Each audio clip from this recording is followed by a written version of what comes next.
Halo teman-teman, kembali lagi dengan saya Florence Ridina.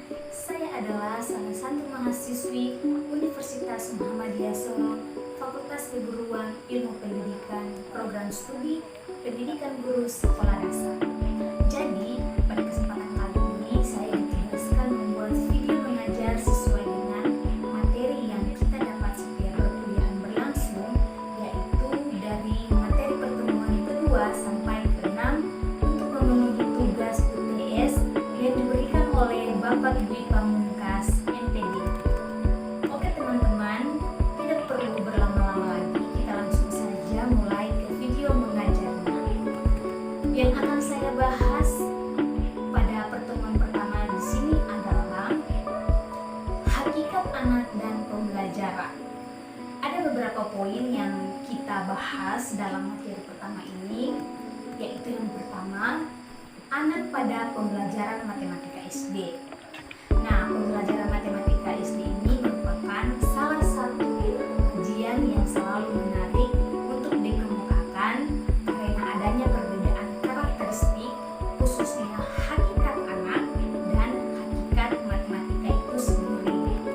Nah, jadi di sini kita sebagai guru mengingat bahwa adanya perbedaan karakteristik, maka yang perlu diperhatikan di sini adalah kemampuan khusus dari guru, baik itu teman-teman dan saya sebagai calon guru, untuk menjembatani antara dunia anak yang belum berpikir secara deduktif agar dapat mengerti dunia matematika yang bersifat deduktif. Nah, poin yang kedua yaitu anak sebagai individu yang berkembang.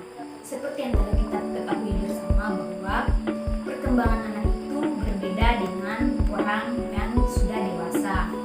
Mulai dari bentuk fisik maupun dari cara berpikir dan bertindak, kita juga harus perlu menyadari bahwa setiap anak itu relatif berbeda juga, mulai dari minatnya, bakatnya, kemampuan, kepribadian, dan lain-lain. Jadi, kita sebagai guru juga harus menyiapkan materi dan teori pembelajaran yang harus sesuai dengan tingkat anak didik kita. Jangan sampai kita salah memilih teori dengan materi yang akan menyebabkan siswa itu kebingungan dan materi yang sedang kita ajar itu mereka tidak tahu. Nah, poin yang ketiga yaitu kesiapan intelektual anak. Nah, pada poin ini ada beberapa ahli mengatakan bahwa ketika kita sebagai guru memberikan pembelajaran kepada anak-anak didik kita, maka yang harus kita perhatikan yaitu tingkat perkembangan berpikir anak tersebut. Karena tingkat berpikir siswa itu berbeda-beda. Ada yang mampu dan ada juga yang kurang mampu. Ada beberapa tahapan perkembangan intelektual siswa dalam pembelajaran matematika, yaitu yang pertama, kekekalan bilangan. Ini bisa kita ajar kepada anak yang berusia 6 sampai 7 tahun. Yang berikut, kekekalan materi. Ini bisa kita ajarkan kepada anak yang berusia 6 tahun sampai 7 tahun. Selanjutnya ada kekekalan panjang. Ini bisa kita ajarkan pada anak yang berusia 8 tahun sampai 9 tahun. Yang berikut ada kekekalan luas. Ini juga bisa kita ajarkan kepada anak yang berusia 8 tahun sampai 9 tahun. Selanjutnya adalah kekekalan berat. Ini bisa kita capai, kita bisa ajarkan kepada anak yang berusia 9 sampai 10 tahun. Yang berikut ada kekekalan isi. Ini bisa kita ajarkan kepada anak yang berusia 14 sampai 15 tahun. Dan yang terakhir adalah tingkat pemahaman. Oke teman-teman, selanjutnya saya akan membahas materi pertemuan yang berikut, yaitu teori belajar. Nah, di sini ada 5 orang ahli yang mengungkapkan tentang teori belajar ini. Ahli yang pertama yaitu teori belajar menurut Bruner. Menurut Bruner ini ada 3 tahapan sebagai proses belajar, yaitu tahap yang pertama, tahap enaktif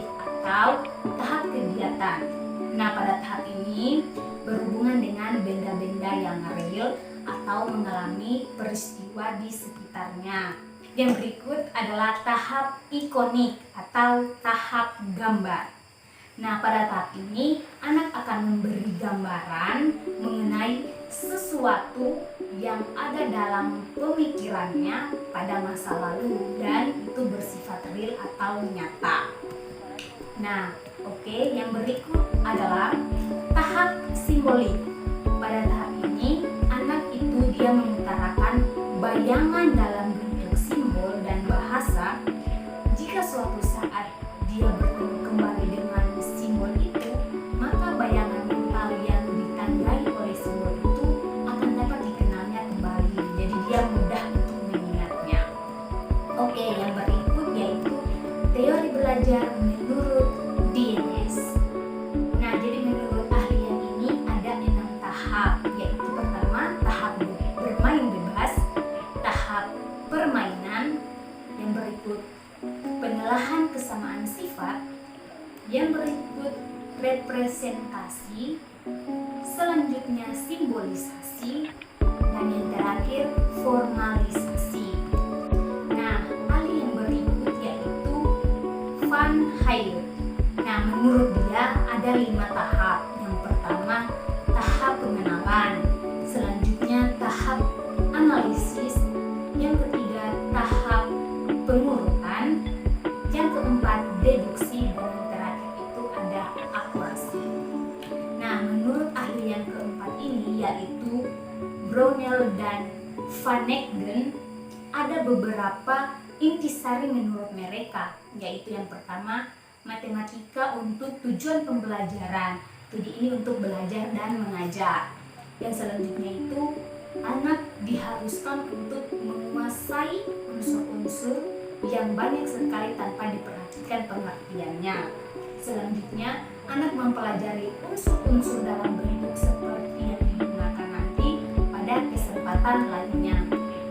Yang selanjutnya itu anak-anak mencapai tujuan secara efektif dan efisien dengan melalui pengulangan atau yang disebut dengan drill. Teori yang terakhir yaitu menurut Gartner. Nah, menurut Gartner ini ada 8 tahap, yaitu pertama belajar isyarat, yang berikut ada belajar stimulasi respon, yang berikut ada rangkaian gerak, selanjutnya ada rangkaian verbal, ada belajar membedakan belajar konsep, dan yang terakhir belajar aturan pemecahan masalah. Nah, teman-teman, selanjutnya kita masuk ke materi pertemuan yang berikut, yaitu komunikasi matematis dan implementasi PBM. Nah, dari judul materi di atas saja yang sudah diawali dengan kata komunikasi, kita sudah dapat mengetahui bahwa komunikasi itu berarti berbicara.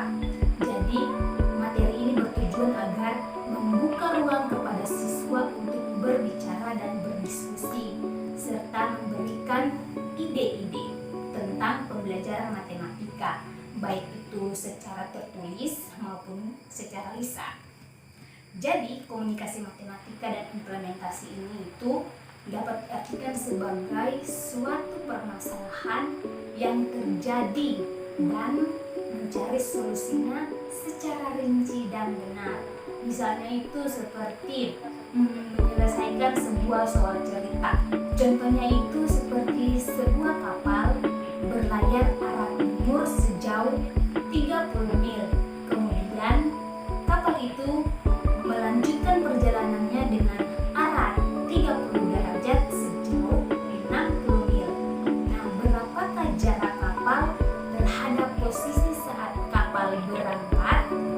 Nah, dari contoh di atas, siswa dituntut agar mencari jawabannya secara rinci dan benar.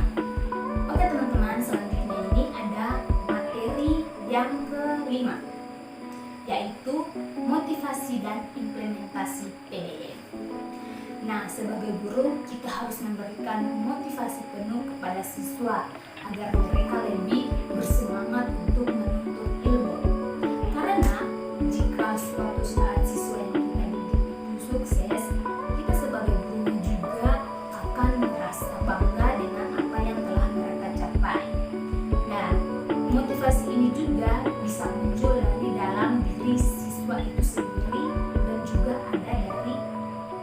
diri siswa itu. Terus, terkadang itu siswa lebih menyukai pelajaran yang diinginkannya saja.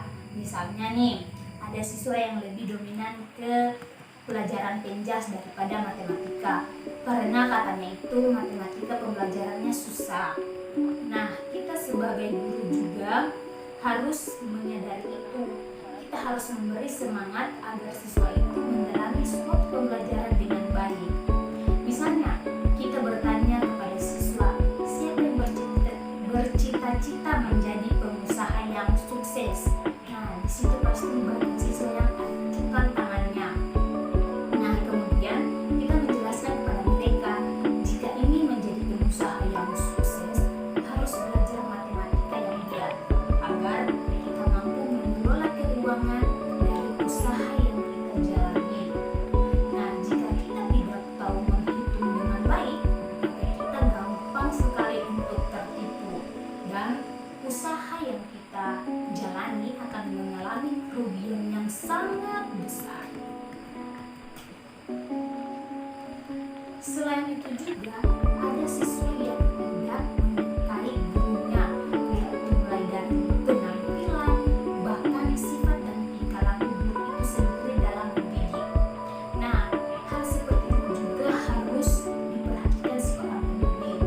Seorang guru juga memiliki motivasi yang melekat dalam dirinya sejak awal dia memutuskan untuk menjadi seorang guru yang profesional. Sebelum menjadi seorang guru, kita sudah mulai berangan-angan terlebih dahulu. Misalnya, saya harus menjadi guru yang baik, mulai dari sifat dan tingkah laku, maupun dalam hal berpakaian atau berpenampilan. Nah, jika seorang guru berpenampilan yang rapi, hal itu akan menjadi dorongan untuk siswanya melakukan hal yang sama seperti gurunya. Nah, agar siswanya itu juga terlihat rapi di dalam kelas. Jadi, teman-teman, guru juga menjadi salah satu motivasi belajar terbesar bagi siswanya di sekolah. Oke teman-teman, selanjutnya ini adalah materi pertemuan yang terakhir, yaitu model-model pembelajaran. Sebelum seorang guru berdiri di depan kelas untuk memulai pembelajarannya, guru tersebut sudah terlebih dahulu menyiapkan model pembelajaran seperti apa yang akan dibawakan agar siswanya itu tidak bosan dalam mengikuti pelajaran. Dilengkapi dengan media pembelajaran yang keduanya itu dirancang sedemikian rupa agar mencapai satu tujuan yang sama. Jadi, dalam model-model pembelajaran ini kita juga akan dipertemukan dengan jenis konsep dalam pembelajaran matematika. Jadi, yang pertama itu ada konsep dasar. Konsep dasar itu biasanya siswa masih belajar pada tahap awal, seperti menghitung mulai dari angka 1 sampai angka 10, kemudian dilanjutkan dari 11 sampai 12 dan seterusnya. Kemudian yang berikut itu ada konsep berkembang. Jadi pada konsep yang ini itu siswa sudah mulai belajar yang namanya penjumlahan dan pengurangan bersusun. Selanjutnya itu juga ada konsep yang harus dibina keterampilannya, mulai dari penjumlahan, pengurangan, perkalian, dan pembagian. Nah, selanjutnya guru juga menyiapkan rancangan model-model pendekatan pembelajaran matematika seperti pendekatan penanaman konsep. Misalnya, guru menyiapkan sebuah buku yang berisi gambar. Ada gambar 2 pensil, kemudian ditambahkan dengan 1 pensil lainnya. Kemudian guru bertanya kepada siswanya, berapakah jumlah pensil yang terdapat dalam buku itu? Nah, dari situ siswa dapat menjawab setelah mereka melihat gambarnya. Nah, teman-teman, mungkin sekian video dari saya. Jika ada kesalahan, mohon dimaafkan. Sampai bertemu lagi di video-video saya yang selanjutnya.